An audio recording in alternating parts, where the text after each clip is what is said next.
dadkii oo dhan way ooyeen ninkii reer baadiyaha wuu ooyey qorigii buu tuuray wuu toobad keenay nin saalix uu ahaan jiray baa le oo wanaagsan wuu toobad keenay fiiri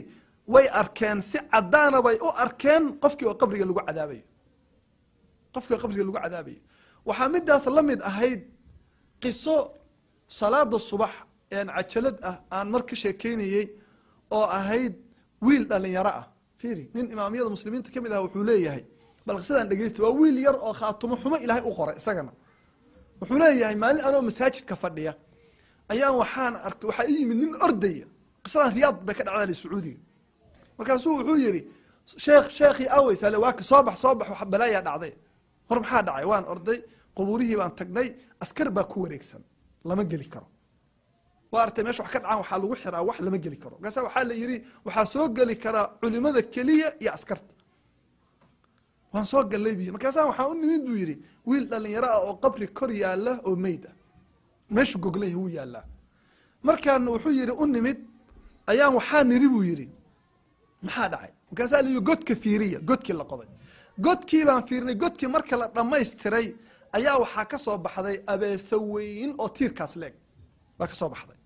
meeshay taagan tahay way malafsanaysaa markaan aragnay ayaa niribi intaad godkan ka tagtaan god kala qoda godkii kalaa la qoday markii la dhammaystiray abeesadii naftirkeedii baa meesha ka soo baxday haddana waa mucjiso markaasaa waxaa niribi ka taga oo mid saddexaad qoda godkii saddexaad baa la qoday abeesada laftirkeedii baa ka soo baxday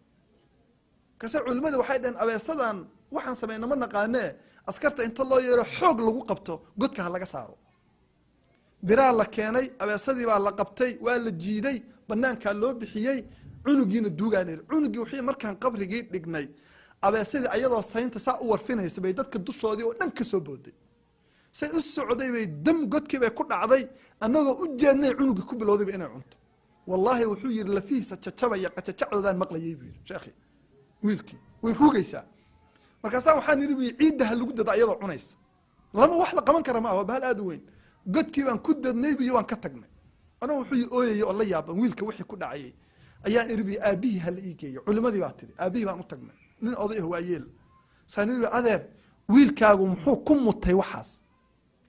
qisadaas markaasuu wuu ilmeeyey markaasuu wuxuu yiri buu yidhi wiil ka baarisan ma aanan dhalin iskuulka wax ka wanaagsan ma jirin studentii buu ahaa warkaygana wuu maqli jiray dantiisana wuu yaqaanay laakiin salaadii baan ku kari waayey allahu akbar fiiriya dhalinyarada salaada lagu kari la-yahay wallaahi taariku salaadka ama ha la arka ama yaan la arkina culimmadu xadiid baa jira xataa ku bishaaraynaya saasaa qabriga ku haysata laakiin qaarra waa la arki qaarra lama arkayo waa khaatumo xun salaad la-aan buu ku dhintay soo ma aha